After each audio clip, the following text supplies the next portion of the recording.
Eropa adalah nama organisasi antarbangsa dan pemerintahan yang beranggotakan negara-negara Eropa berdasarkan persetujuan Uni Eropa pada tahun 1992. Kini, Uni Eropa beranggotakan 27 negara. Uni Eropa memiliki 3 lembaga utama, yaitu Parlemen Uni Eropa yang mewakili warga 27 negara anggota dan menjalankan fungsi legislatif. Dewan Uni Eropa yang mewakili negara-negara anggota beranggotakan menteri negara-negara anggota dan menjalankan fungsi legislatif. Komisi Uni Eropa yang menjalankan fungsi eksekutif terdiri dari 27 komisioner dan dipimpin oleh Presiden Komisi Eropa. Uni Eropa menerapkan pasar tunggal di mana barang, orang, modal, dan layanan jasa bebas beredar di seluruh wilayah Uni Eropa. Dengan jumlah penduduk yang mendekati 500 miliar orang, Uni Eropa merupakan salah satu konsumen utama berbagai komoditas dan produk kebutuhan harian seperti kelapa sawit, kayu, kedelai, kakao, kopi, dan daging sapi. Konsumsi mereka sejak tahun 1990 hingga tahun 2008 mendorong berkembangnya industri komoditas tersebut di negara produsen yang merupakan salah satu penyebab hilangnya hutan atau biasa disebut dengan deforestasi. Konsumsi Uni Eropa di rentang waktu tersebut menyumbang 10% dari deforestasi secara global, juga menjadi penyebab hilangnya 16% hutan tropis yang memperparah krisis iklim. Didorong oleh desakan publik, Komisi Uni Eropa pada bulan Juli 2019 mengeluarkan komunike tentang upaya melindungi dan memulihkan hutan dunia. Komunike ini berisi 5 langkah prioritas, salah satunya dengan membuat peraturan yang bisa mengurangi deforestasi. Pada bulan November 2021, Komisi Uni Eropa menyampaikan usulan peraturan yang dikenal sebagai Peraturan Uji Tuntas Uni Eropa atau European Union Due Diligence Regulations atau disingkat EUDDR terkait produk bebas deforestasi dan degradasi hutan. Kemudian, pada 28 Juni 2022, Dewan Uni Eropa mengadopsi hanya pendekatan umumnya. Melalui trialog yang dilakukan oleh Komisi Uni Eropa, Parlemen Uni Eropa, dan Dewan Uni Eropa, Dewan Uni Eropa dan Parlemen Uni Eropa mencapai kesepakatan politik sementara pada 6 Desember 2022. Pada April 2023, Parlemen Uni Eropa mengadopsi peraturan tersebut. Lalu pada 16 Mei 2023, Dewan Uni Eropa pada gilirannya mengadopsi peraturan tersebut. Peraturan Uni Eropa terkait dengan produk bebas deforestasi dan degradasi hutan atau European Union Deforestation Regulation atau disingkat EUDR akan diterbitkan dalam jurnal resmi Uni Eropa dan mulai berlaku 20 hari setelahnya. Uni Eropa juga memberikan masa transisi pada perusahaan besar untuk mengimplementasikan peraturan tersebut dalam 18 bulan dan kepada small enterprises atau perusahaan kecil mendapatkan masa transisi selama 24 bulan.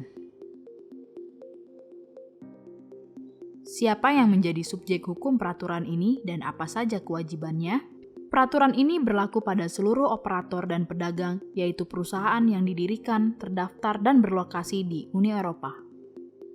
Peraturan ini menetapkan kewajiban uji tuntas bagi perusahaan yang ingin menempatkan komoditas dan produk terkait di pasar Uni Eropa atau mengekspornya keluar dari Uni Eropa.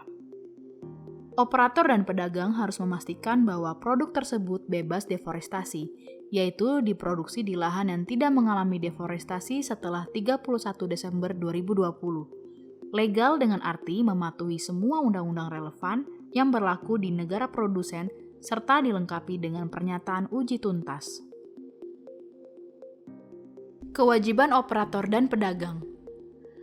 Operator harus melakukan uji tuntas sebelum menempatkan komoditas dan produk terkait ke dalam pasar Uni Eropa atau sebelum ekspor dari Uni Eropa.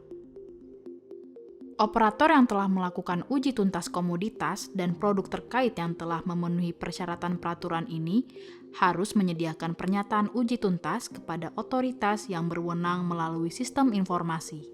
Dengan menyediakan pernyataan uji tuntas, Operator bertanggung jawab atas kepatuhan komoditas atau produk terkait dengan persyaratan peraturan ini. Pedagang non-UKM dikenai kewajiban yang sama seperti operator non-UKM sebelum mengedarkan produk terkait di pasar Uni Eropa. Pedagang UKM diwajibkan mengumpulkan dan menyimpan informasi tentang operator dan pedagang penyuplai produk terkait serta referensi pernyataan uji tuntasnya. Operator dan pedagang harus menyimpan catatan pernyataan uji tuntas selama 5 tahun sejak tanggal pernyataan tersebut tersedia dalam sistem informasi.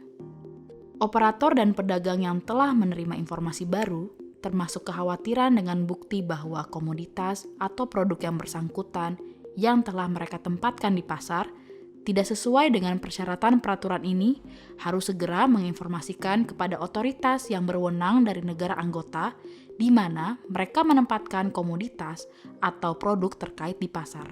Dalam hal ekspor dari pasar Uni Eropa, operator harus menginformasikan otoritas yang berwenang dari negara anggota yang merupakan negara produsen. Operator dan pedagang harus menawarkan semua bantuan yang diperlukan kepada otoritas yang berwenang untuk memfasilitasi pelaksanaan pemeriksaan, termasuk dalam hal akses ke lokasi dan penyajian dokumentasi atau catatan.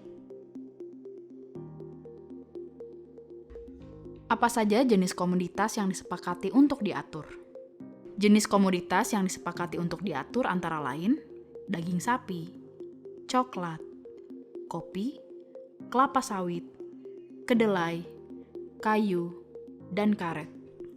Ini juga termasuk beberapa produk turunan seperti kulit, coklat, dan furniture. Bagaimana uji tuntas dilakukan? Dalam memenuhi peraturan uji tuntas, para importir di Eropa diharuskan mengumpulkan dan memeriksa berbagai informasi terkait produk yang akan mereka beli. Informasi itu meliputi penjelasan dan nama komoditas, jumlah, negara, dan lokasi detail di mana komoditas tersebut dipanen termasuk titik koordinatnya, identitas, alamat penyuplai komoditas tersebut, bukti pelengkap bahwa komoditas benar-benar legal dan bebas deforestasi dan degradasi hutan. Hasil pemeriksaan akan menentukan tingkat risiko sebuah produk sebelum dipasarkan di dalam Uni Eropa, karena hanya produk yang legal, bebas deforestasi, dan degradasi hutan yang bisa diimpor. Jika suatu produk dipandang memiliki resiko melanggar persyaratan, maka importir yang memiliki produk tersebut harus melakukan upaya mengurangi resiko atau disebut mitigasi. Upaya mitigasi adalah keharusan bagi importir untuk melakukan langkah-langkah tambahan untuk memastikan bahwa produk dapat memenuhi persyaratan yang ditentukan dalam peraturan uji tuntas. Jika resiko telah berhasil diturunkan atau dihilangkan, dan importir yakin bahwa komoditas yang akan dibeli telah memenuhi persyaratan legal dan bebas deforestasi, maka importir akan membuat pernyataan selesai melakukan uji tuntas untuk produk atau komoditas tersebut dan menyerahkannya kepada otoritas yang berwenang di Uni Eropa. Setelahnya, barulah sebuah produk dapat diimpor dan dipasarkan di dalam Uni Eropa. Pihak yang berwenang di Uni Eropa akan memeriksa secara berkala para importir terkait pemenuhan kewajiban melakukan uji tuntas. Jika ditemukan risiko tinggi pelanggaran, maka produk yang belum tiba di Uni Eropa bisa ditolak masuk ke pasar Uni Eropa. Sementara produk yang sudah terlanjur diimpor dan diedarkan bisa ditarik kembali. Importir dapat dikenai hukuman seperti denda dan kurungan. Pihak yang berwenang juga harus menindaklanjuti laporan dari pihak ketiga terkait pelanggaran uji tuntas ini. Bagaimana keterkaitannya dengan negara produsen, serta apa saja kategori pemeringkatan resiko atau benchmarking dan implikasinya. Dalam penerapannya, peraturan uji tuntas akan membagi semua negara ke dalam 3 kategori tolok ukur berdasarkan kerentanan terhadap risiko terjadinya deforestasi. Negara dengan laju deforestasi rendah yang memiliki peraturan dan tata kelola yang baik akan dinilai sebagai negara dengan resiko rendah. Sementara negara dengan laju deforestasi tinggi dan yang dianggap memiliki peraturan dan tata kelola yang buruk akan dikategorikan sebagai negara beresiko tinggi. Negara yang tidak masuk dalam kategori tingkat risiko tinggi dan tingkat resiko rendah akan dimasukkan ke dalam tingkat resiko standar. Pada saat berlakunya peraturan ini, semua negara ditetapkan memiliki tingkat resiko standar. Tingkat resiko negara akan menentukan frekuensi pemeriksaan pernyataan uji tuntas oleh otoritas yang berwenang di masing-masing negara anggota Uni Eropa, yaitu masing-masing 9%, 3%, dan 1% bagi negara beresiko tinggi, standar, dan rendah dari total operator yang menempatkan komoditas dan produk terkait di pasar Uni Eropa. Bagaimana dengan Indonesia? Indonesia mengekspor komoditas dan produk kayu, kelapa sawit, kopi, kedelai, kakao, dan karet ke Uni Eropa. Uni Eropa merupakan pasar terbesar ketiga bagi produk kelapa sawit Indonesia. Di Indonesia, luas lahan kelapa sawit yang dikelola petani sawit mandiri mencapai 40% dari total lahan perkebunan sawit.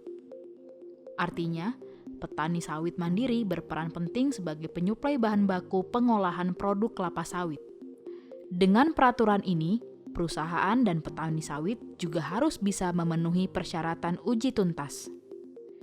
Jika tidak memenuhi persyaratan, hasil panen perusahaan dan petani akan sulit diterima atau bahkan ditolak oleh pabrik pengolahan yang akan mengekspor produknya ke pasar Uni Eropa.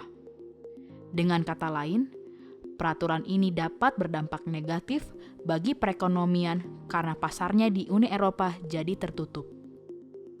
Bagaimana komoditas Indonesia dapat memenuhi peraturan bebas deforestasi? Pertama, legal dalam artian mematuhi semua peraturan dan perundang-undangan yang berlaku di negara produsen. Kedua, komoditas yang diproduksi di lahan tidak mengalami deforestasi setelah 31 Desember 2020. Ketiga, produk kayu yang tidak menyebabkan degradasi hutan. Dan semua ini bisa dibuktikan dengan titik koordinat sampai dengan petak produksi komoditas. Resiko yang terjadi jika tidak memenuhi syarat-syarat tersebut. Kehilangan daya saing di pasar Uni Eropa, produk-produk tidak dibeli oleh importir Uni Eropa, pendapatan daerah atau negara berkurang, serta kesejahteraan petani berkurang. Pertanyaan untuk kita semua. Bagaimana kita bersama-sama memastikan komoditas Indonesia, terutama sawit, dapat bersaing di pasar global yang menginginkan produk lestari dan bebas deforestasi?